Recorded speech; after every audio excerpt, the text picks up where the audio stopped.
প্রিয় শিক্ষার্থী বন্ধুরা, আসসালামু আলাইকুম ওয়া রাহমাতুল্লাহি ওয়া বারাকাতুহু। তো আজকে যে আমরা টপিকটা নিয়ে আলোচনা করব সেটা হচ্ছে ডাব্লিউএস কোশ্চেন। তোমরা দেখতেই পাচ্ছ, এটা পঞ্চম শ্রেণীর যারা সমাপনী পরীক্ষা এবং বৃত্তি পরীক্ষা দিবে তাদের প্রিপারেশনের জন্য খুব ভালো একটা কাজে লাগবে। এখানে আমরা ডাব্লিউএস কোশ্চেন বলতে ডাব্লিউতে যে শব্দগুলো হয়, যেমন হোয়ার মানে কোথায়, হোয়েন মানে কখন, হোয়াই মানে কেন, হোয়াট মানে কি, হু মানে কে, হুইচ মানে কোনটি, হাউ মানে কেমন বা কত, হাউ ওল্ড আমরা এটা বয়সের ক্ষেত্রে ব্যবহার করি, হাউ মেনি কত গণনা করা যায়, হাউ মাচ কত এটা গণনা করা যায় না। তো আজকে আমরা মূলত এই যে কয়েকটা শব্দ তোমরা দেখতে পাচ্ছ, এই শব্দগুলো নিয়ে, এই ডাব্লিউএস ওয়ার্ডগুলো নিয়ে আমরা আলোচনা করব। তো প্রথমে আমরা ডাব্লিউএস কোশ্চেন করার আগে প্রথমে যে জিনিসটা আমাদেরকে জানতে হবে সেটা হচ্ছে অ্যাসারেটিভ সেন্টেন্সকে কিভাবে ইন্টারোগেটিভে পরিণত করতে হয়। তারপর ওই সেন্টেন্সটাকে আমরা ডাব্লিউএস ওয়ার্ড করাটা আমাদের জন্য খুব সহজ হয়ে যাবে। তো আমি একটা অ্যাসারেটিভ সেন্টেন্স লিখি, আমি প্রেজেন্ট ইনডিফিনিট টেন্স যুক্ত একটা অ্যাসারেটিভ সেন্টেন্স লিখতেছি। যেমন আমি লিখতে পারি,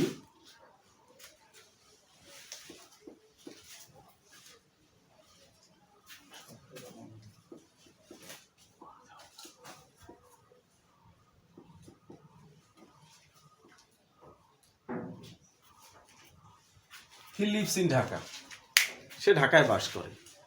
এটা হচ্ছে প্রেজেন্ট ইনডিফিনিট টেন্স যুক্ত অ্যাসারেটিভ সেন্টেন্স।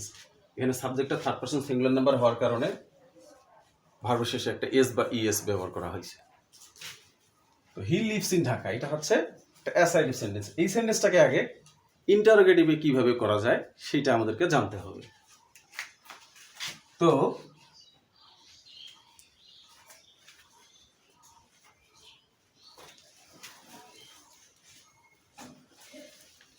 এখানে যেহেতু কোনো সাহায্যকারী ক্রিয়া দেওয়া নাই, সাহায্যকারী ক্রিয়া বলতে am, is, are, was, were, এই যে সাহায্যকারী ক্রিয়াগুলো, এই শব্দগুলো যদি কোনো সেন্টেন্সে দেওয়া না থাকে তাহলে মূল ভার্ব অনুযায়ী আমাদেরকে সাহায্যকারী ক্রিয়া নিতে হয়। এখানে ভার্বের শেষে একটা এজ আছে, এই জন্য সাহায্যকারী ক্রিয়া হিসেবে আমরা বসাবো ডাস।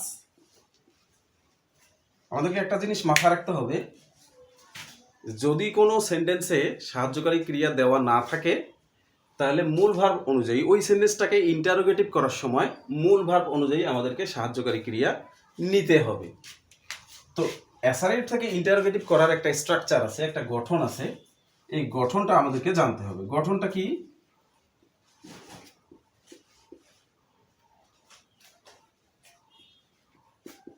প্রথমে অক্সিলারি ভার্ব বসে, অর্থাৎ সাহায্যকারী ক্রিয়া বসে, এরপর সাবজেক্ট,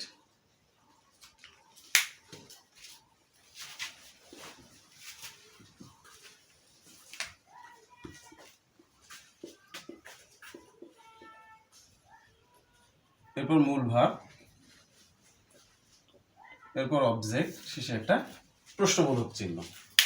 এই গঠনটা মুখস্থ রাখলেই আমাদের জন্য অ্যাসারেটিভ থেকে ইন্টারোগেটিভ করাটা এবং সেই সঙ্গে ডাব্লিউএস করাটা আমাদের জন্য খুব সহজ হয়ে যাবে। তো গঠন অনুযায়ী আমরা অ্যাসারেটিভ সেন্টেন্সটাকে আমরা ইন্টারোগেটিভে আগে পরিণত করি।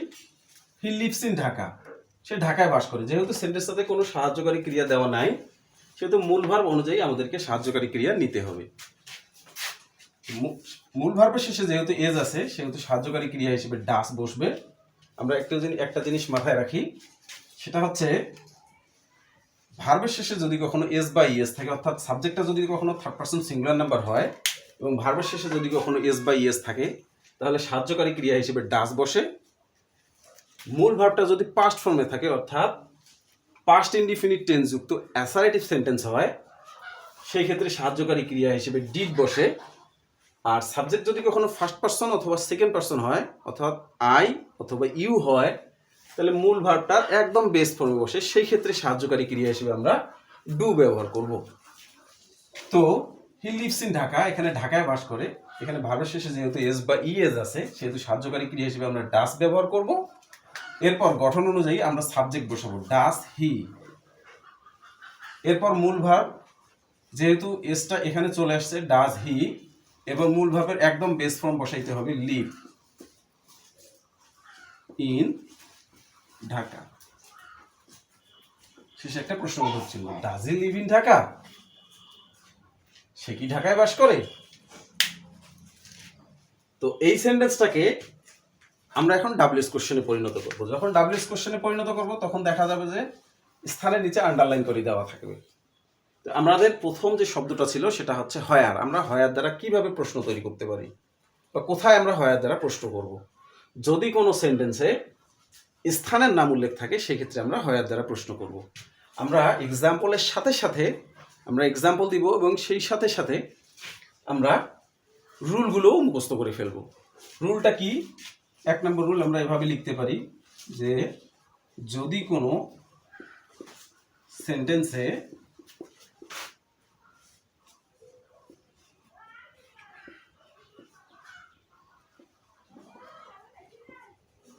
স্থানের নাম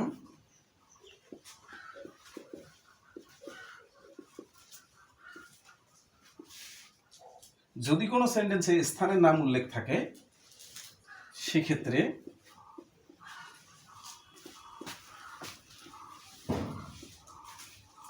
হয়ার দ্বারা প্রশ্ন করা হয়। রুলটা কি?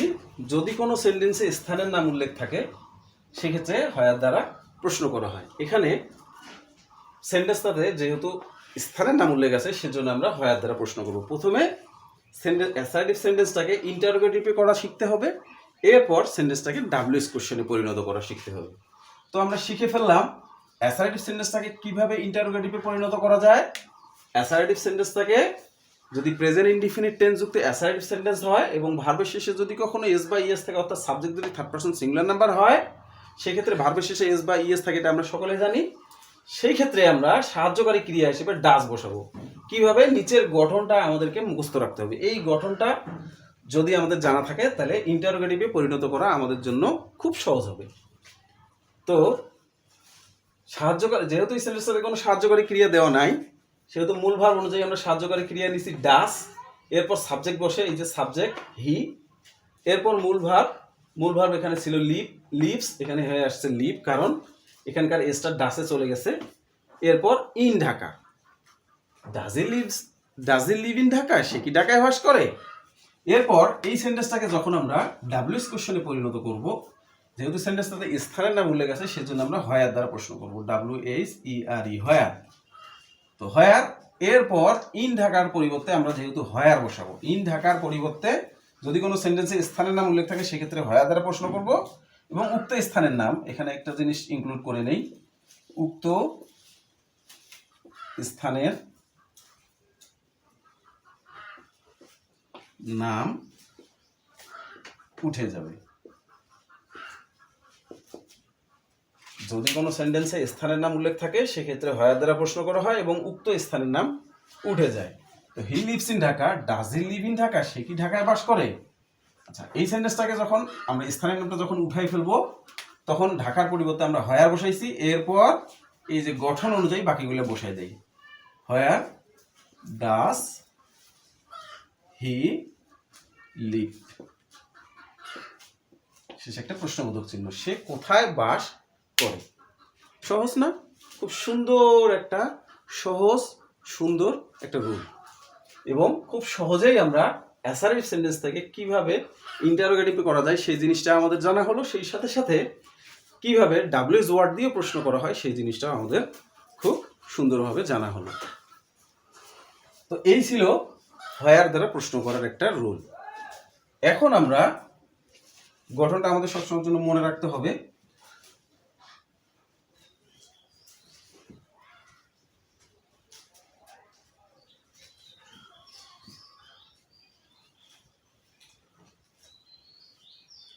আমি 3টা এক্সাম্পলই দেই, 3টা এক্সাম্পল দিলে তোমাদের জন্য বিষয়টা খুব সহজ হবে। 3টা এক্সাম্পল বলতে, যদি পাস্ট ফর্মে থাকে তখন আমরা কিভাবে প্রশ্ন করব, যদি সাবজেক্ট যদি ফার্স্ট পার্সন অথবা সেকেন্ড পার্সন হয় তখন কিভাবে প্রশ্ন হবে, এই বিষয়গুলো জানা থাকলে আমাদের জন্য অ্যাসার্টিভ থেকে ইন্টারোগেটিভে করা খুব সহজ হয়ে যাবে। যেমন আমি যদি লিখি হি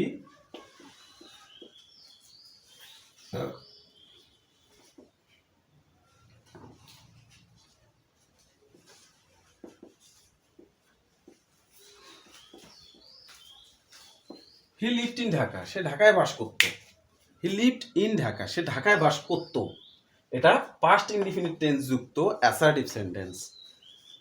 তো এই সেন্টেন্সটাকে যখন আমরা ইন্টারোগেটিভে করব তখন কি করতে হবে, এখানে মূল ভার্বটা যেহেতু পাস্ট ফর্মে আছে, মূল ভার্বটা পাস্ট ফর্মে থাকার কারণে সাহায্যকারী ক্রিয়া হিসেবে আমাদেরকে ডিড নিতে হবে।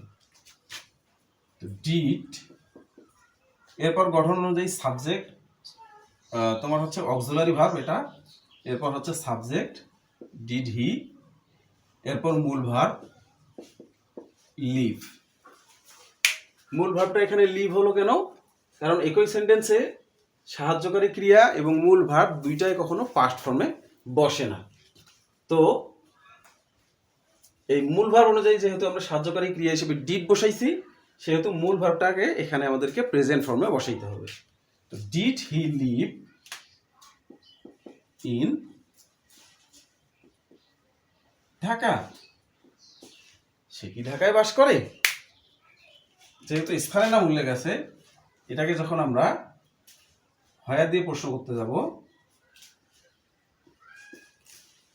হয়ার এখান থেকে এইখান পর্যন্ত বসাই দিলে আমাদের জন্য ডাব্লিউএসটা হয়ে যাবে হয়ার ডিড হি লিভ,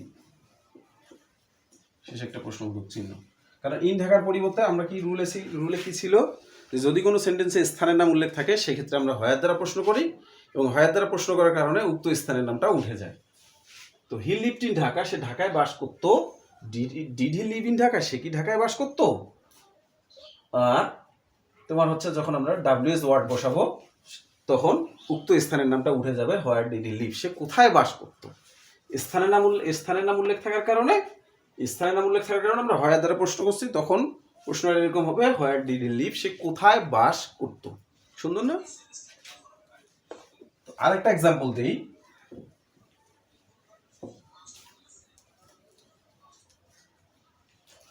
আমরা ডু ডিড ড্যাশের ব্যবহারটা একবারে শিখে ফেলি। একটা অ্যাসার্টিভ সেন্টেন্স লিখি আগে। আমি লিখলাম আই লিভ ইন ঢাকা, আমি ঢাকায় বাস করি। তো এই সেন্টেন্সটাকে যখন আমরা ইন্টারোগেটিভে করতে যাব তখন মূল ভার্বটা যেহেতু একদম বেস ফর্মে, প্রেজেন্ট ফর্ম, সাবজেক্টটা যদি কখনো ফার্স্ট পারসন এবং সেকেন্ড পারসন হয়, সেই ক্ষেত্রে ওটা যদি প্রেজেন্ট ইনডিফিনিট টেন্স যুক্ত অ্যাসার্টিভ সেন্টেন্স হয়, তখন মূল ভার্বটা একদম বেস ফর্মে থাকে, প্রেজেন্ট ফর্মে বেস ফর্ম থাকে। তো এখানে মূল ভার্ব অনুযায়ী আমরা কি বসাবো, ডু। এখন আমি তো আর আমাকে কখনো প্রশ্ন করতে পারি না, আমি তোমাকে প্রশ্ন করি। আইটাকে তখন আমরা কি করব, you. Do you live in Dhaka, তুমি কি ঢাকায় বাস করো। ইন ঢাকা আমরা জানি স্থানের নামের নিচে আন্ডারলাইন করা থাকলে আমরা হয়ার দ্বারা তখন প্রশ্ন করব, হয়ার, এরপর বাকিটা ঠিক থাকবে, do you live, where do you live, তুমি কোথায় বাস করো। খুব সহজভাবে শিখবো, খুব সুন্দরভাবে শিখবো ইনশাআল্লাহ। তো এই হচ্ছে হয়ার দ্বারা প্রশ্ন করার নিয়ম। এখন এই একই স্ট্রাকচারটায় ফলো করে, এই গঠনটায় ফলো করে আমরা বাকি যে ওয়ার্ডগুলো আছে, বাকি যে ডাব্লিউএস ওয়ার্ডগুলো আছে, এই বাকি ডাব্লিউএস ওয়ার্ডগুলো দিয়ে এই একই স্ট্রাকচার দিয়ে আমরা সবগুলো ডাব্লিউএস কোশ্চেন করে ফেলবো ইনশাআল্লাহ। আমরা আরেকটা এক্সাম্পল লক্ষ্য করি।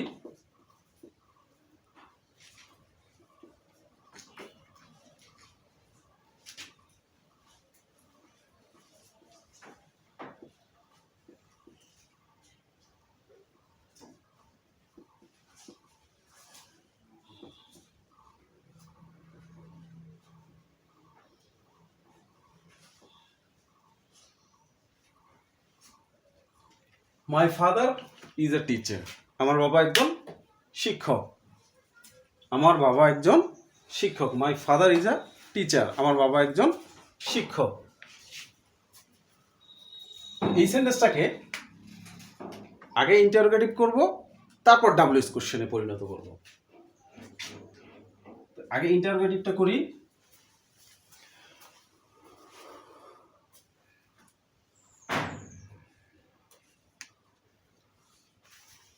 যেহেতু সেন্টেন্সটাতে এখানে একটা জিনিস লক্ষ্য রাখতে হবে, এই সেন্টেন্সটাতে যেহেতু সাহায্যকারী ক্রিয়া দেওয়া আছে, my father is a teacher, এখানে মাই ফাদার পুরোটাই হচ্ছে সাবজেক্ট, এখানে ইজ অক্সিলারি ভার্ব। যেহেতু এই সেন্টেন্সটাতে কোনো মূল ভার্ব দেওয়া নাই, মূল ভার্ব না থাকার কারণে এটাই কিন্তু এই সাহায্যকারী ক্রিয়াটাই এখানে মূল ভার্ব হিসেবে কাজ করতেছে।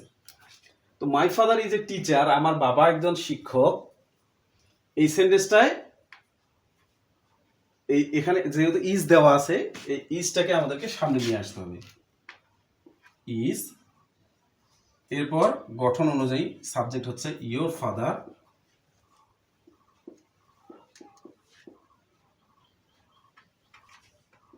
এ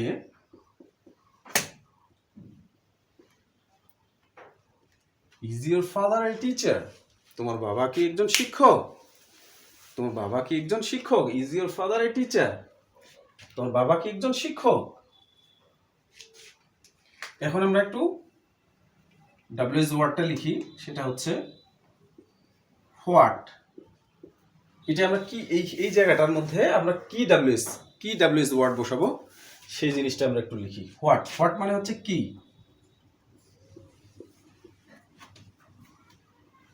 আমরা কখন হোয়াট দিয়ে প্রশ্ন করব? রুলটা একটু লিখি।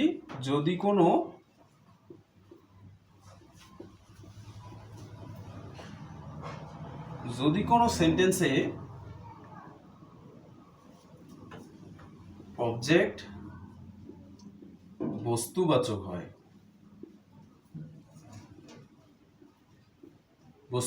হয়, এছাড়া পেশা, লক্ষ্য, সময় জানতে যদি কখনো চাওয়া হয়,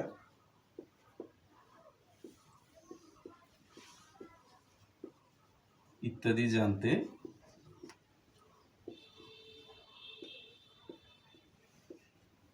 হোয়াট দ্বারা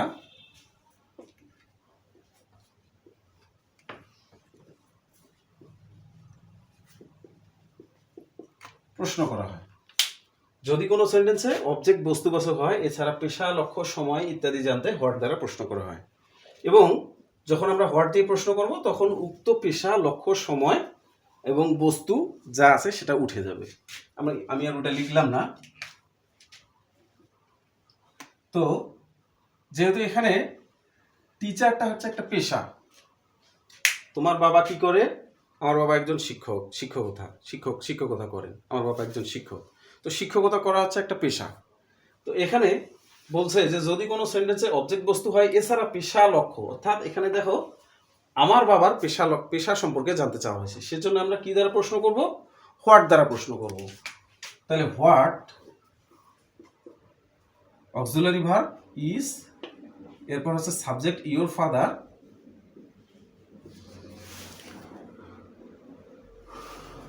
আচ্ছা এই সেন্টেন্সটাই অক্সিলারি, এটাই সামনে চলে আসছে। আর শেষে আমাদের বসার কোনো নেই, কোনো শব্দ নেই, সেজন্য আমরা শেষে প্রশ্নবোধক চিহ্ন দেবো যে হোয়াট ইজ ইয়োর ফাদার, তোমার বাবা কি করে। আশা করি বুঝতে পারছো রুলটা।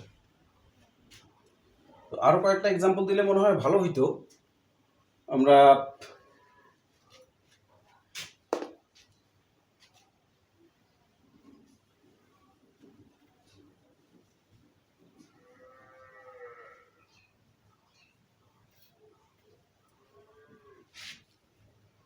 আরেকটা এক্সাম্পল দিই।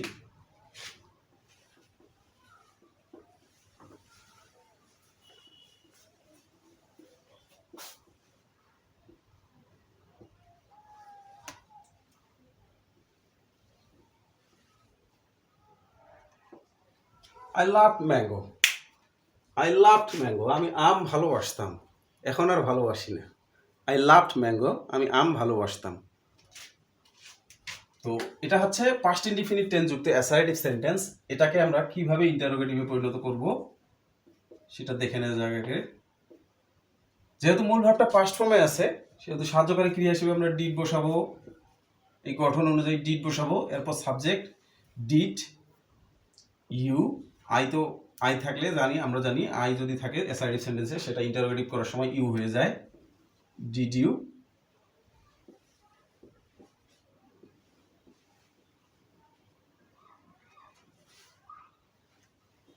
Did you love mango? তুমি কি আম ভালোবাসো? তো তুমি কি আম ভালোবাসতে? তুমি কি আম ভালোবাসতে? তো ভালোবাসতা? ইয়েস, আই লাভ ম্যাঙ্গো, আমি আম ভালোবাসতাম। কারণ এই সেন্টেন্সটাকে ম্যাঙ্গো, দেখো অবজেক্ট, আমি বলছি যদি কখনো অবজেক্টটা বস্তু হয় সেই ক্ষেত্রে আমরা হোয়াট দ্বারা প্রশ্ন করি। তো এখানে ম্যাঙ্গো এটা হচ্ছে আম, এটা একটা বস্তু, এই জন্য আমরা এটাকে হোয়াট দ্বারা প্রশ্ন করব।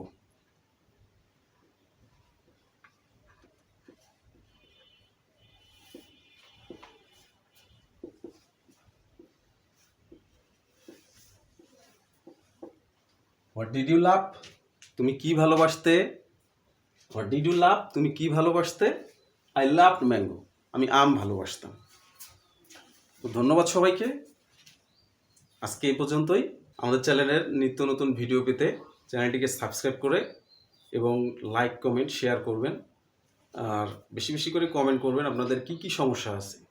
প্রিয় শিক্ষার্থী বন্ধুরা, তোমরা বেশি বেশি করে কমেন্ট করবা যে কি কি তোমাদের সমস্যা আছে ক্লাস 5-এর জন্য, বৃত্তি পরীক্ষার জন্য কি কি সমস্যা, সেই টপিকের উপর আমরা বিশেষ গুরুত্ব সহকারে আমরা আলোচনা করব পরবর্তী ভিডিওতে ইনশাআল্লাহ। সেই পর্যন্ত আল্লাহ হাফেজ, আসসালামু আলাইকুম।